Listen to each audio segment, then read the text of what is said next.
G'day guys, it's a warm Saturday where I am, and a couple of days ago a new geocache got published out here on a peak of a bit of a rocky sort of hill that I didn't even know you could get access to. It's rated at 4.5 star terrain rating, which means it's going to be a little bit tricky to get to, but at least when and if we actually get there, it's only a 2-star fine difficulty, so that's pretty cool. So yeah, join me, come along, we'll have a bit of an adventure hopefully and try and get to this thing. It's very muggy, probably a little bit just over 30 degrees Celsius, probably going to get a bit warmer yet. Been a lot of bushfires, and not in this exact area I've been, but not too far from here, so it's looking like we're in a pretty bad summer for that. I'll probably be doing another video possibly as early as tomorrow or next week and go into one of those areas that was burnt out and just give you guys a look at that. Alright, let's go do this.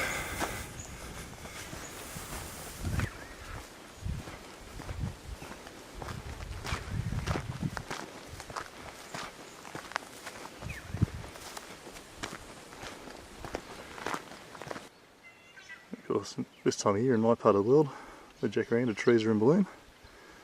Gorgeous lilac colour. See them quite a lot in various places. They always come out just at the sort of spring, start of summer kind of period.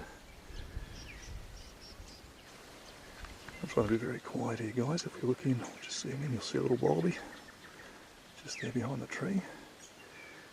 He stands probably just under a metre tall. Try and maybe get a little bit of a better look at him for you. Usually they head straight off. I only saw him when he moved, but he doesn't seem too worried about me.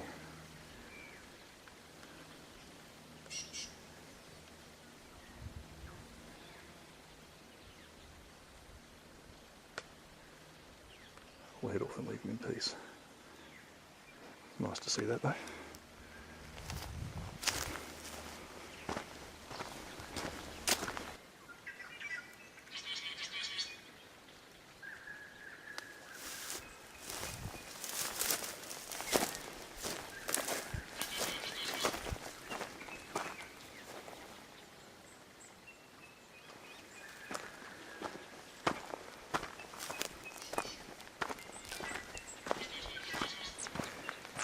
This one, it's a Scotch thistle. Pretty sure these are an introduced species. You can see that one there's just starting to flower. I dare say these must be the same ones they have in Scotland. Speaking of Scotland, hi Colin, hope you're watching. A little touch of home for you there, mate.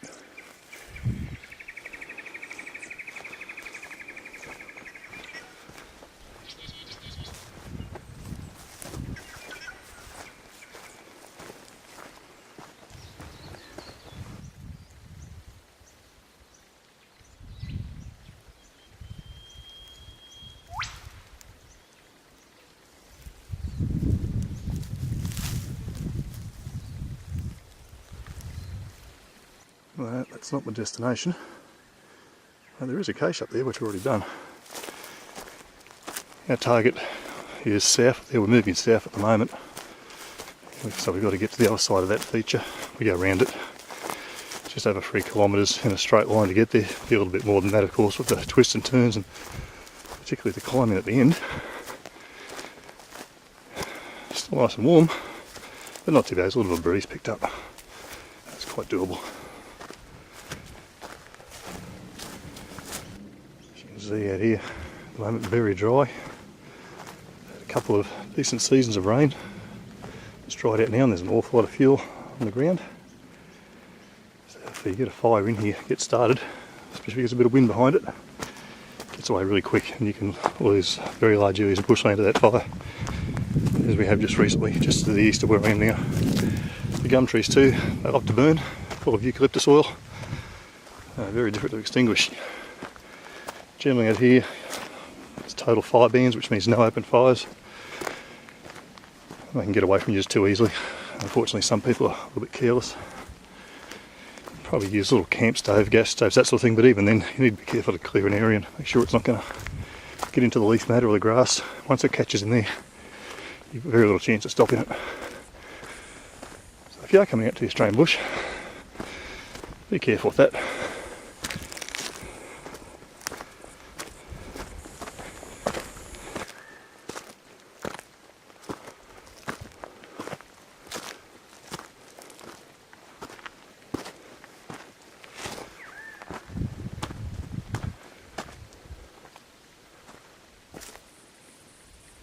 Just seen these interesting rocks on the trail. Been broken open. They're kind of a dusky pink. Looks like they've got quartz or something in them. I don't know if this is going to show up on the camera. You can see those white specks, but they've got a bit of a glisten to them in the sun. It's a bit different. I've never seen a rock quite that colour before, so quite unusual. Ever onward.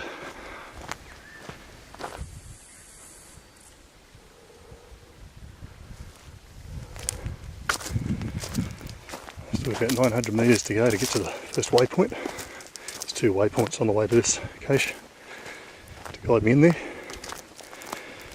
I'm blowing a bit hard. It's a bit of serious uphill just there. I haven't done anything like this for probably about a month or so. Amazing how quickly you lose your fitness.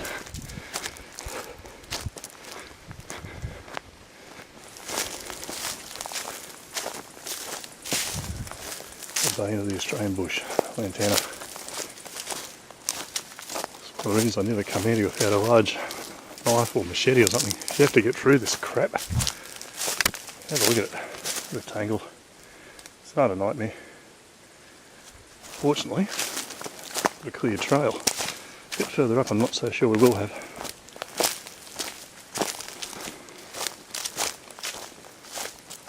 And this stuff's really nasty when the fire comes through.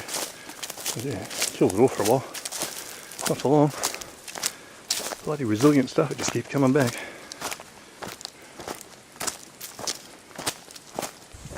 Now we've reached the first waypoint, which is this rather tight bend in the trail. And we'll put instructions here where we are now. Let's put this on the ground. Obviously left the car park. This is the way around now at the LM waypoint. And the instructions are to leave the main track here and follow the faint trail to this waypoint here. Now program that in, and that there is the faint trail, and we've got to follow that about 600 metres, and that brings us to the base of the feature, which is the cliffs or rocks or whatever to climb. I did have a bit of a glimpse of that feature on the way in here, but fortunately guys, wasn't good enough to show you. It looks pretty daunting, but yeah, we'll head in there. I think I'll strap the big knife on. I might need to chop my way through some of this stuff. We'll head in there, and as soon as we can see what we're up against, I'll take some footage of it. Should be an interesting day, I think.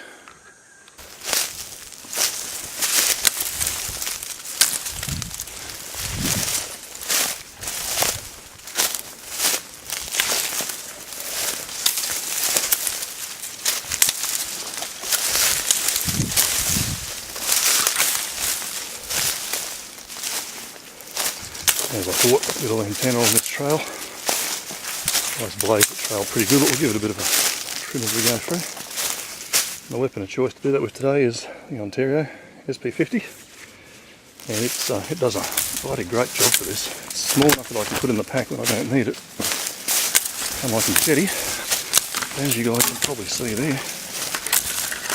it makes short work of this stuff, so really useful tool to have out here in the bush. And to that guy, if you're watching from Canada, who commented on one of my videos, why do I carry these in the bush? I really hope this answers your question, mate.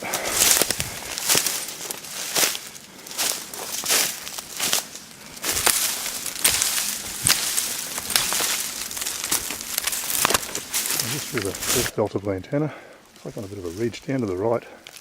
The ground drops away quite a distance. Don't mind it in here. Nice and shady, it's good to get out of that sun. Probably about 250 metres to this waypoint, and due to the overgrowth, still no sight of this feature that we've got to find. Actually, that might be it just through there. I think it is. I don't know if that's going to show up. But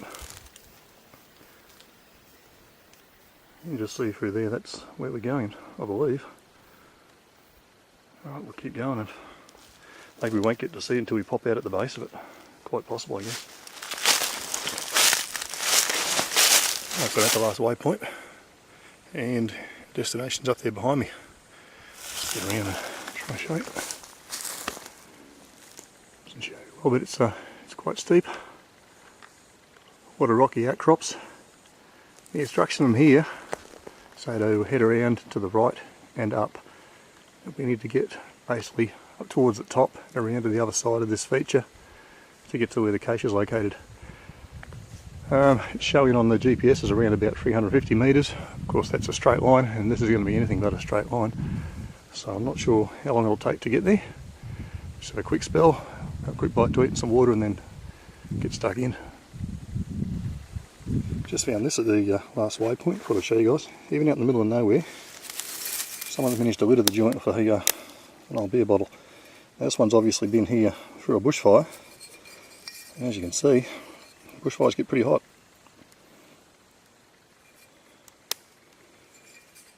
I'll put it back. Not doing any harm, I guess. Alright, better go and attack this hill.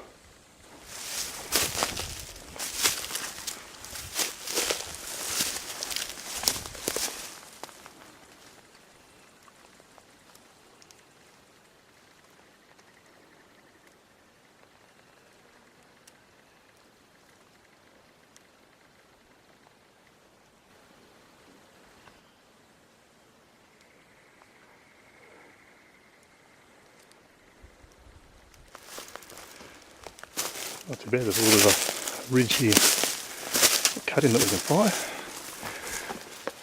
So far, it's not too bad.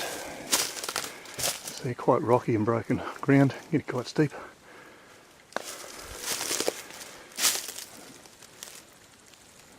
Should be a good view from the top.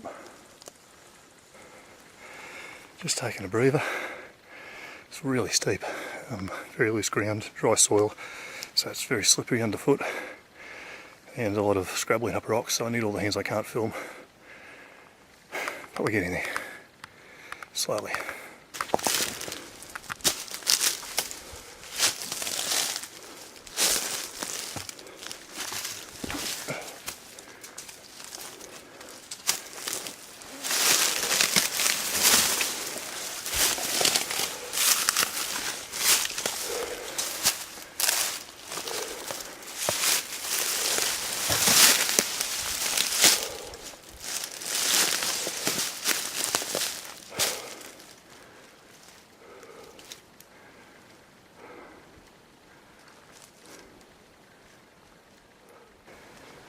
Well, the cache is still about 200 metres away that way. I've got to get over the spine of this rock feature.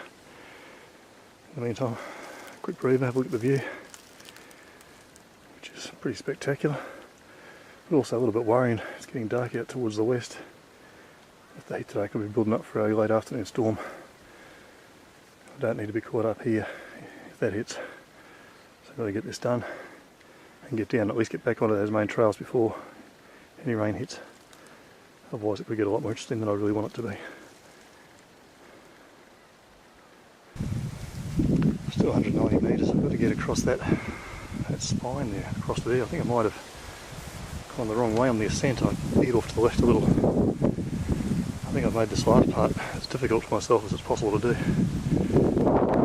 The breeze is definitely coming up. I've really got to get this done and get down off here. Right, I'll keep going. Finally got here. After a bit of scrounging around, I found the cache. Happily. Nice clean first page on the logbooks I'm first to find. Don't mind telling you, that really took it out of me. I've got to get all the way back yet. It's going to be a struggle, to be honest. I haven't got time to mess about. The weather's still closing in on me. So I'm going to get this logbook signed and haul ass down off this hill. I may not do any filming on the way back. I really need to just keep moving. Thanks for coming along, guys. See you on the next one. I'll have a quick look at the view from ground zero. The caches. Really not liking the look of that weather out towards the west. Righto, that's enough of the view. Time to skedaddle. Well, finally made it back to the main track, but not without an experience I want to share with you guys, because it was pretty scary at times.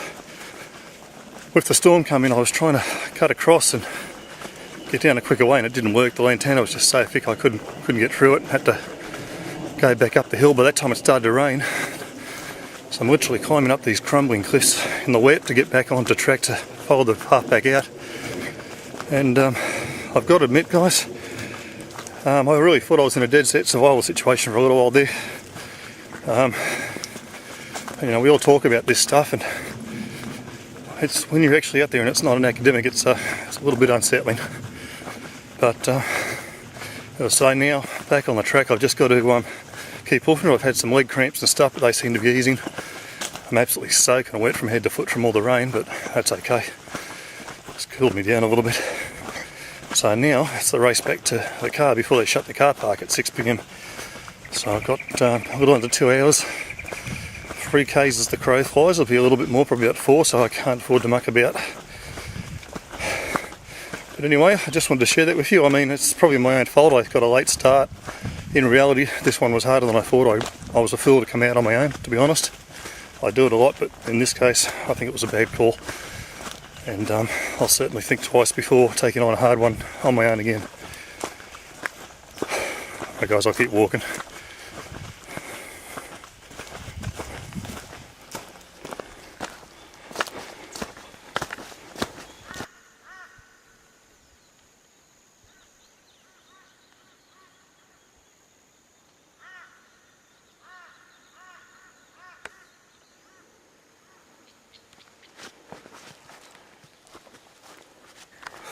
Alright, I'm happy to report I've made it back down. I'm back at the car park.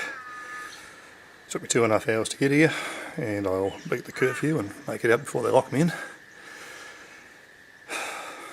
This has been a bit of a steep learning curve in a lot of ways.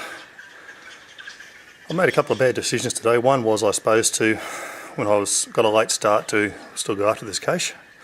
I did it because I wanted the first to find, which is, you know, no big deal really. Certainly not worth the risks that I probably took to do it. The second really poor decision I made, and this is the crucial one, is I underestimated that terrain, and really I showed no business going up there without at least one other person with me. I'll certainly take these lessons on board and rethink my approach, that's for sure. Could have ended up a lot worse. When I was up on that hill in the rain, slipping and sliding, caught in lantana, getting torn to pieces, with cliff faces falling off, handholds that weren't stable.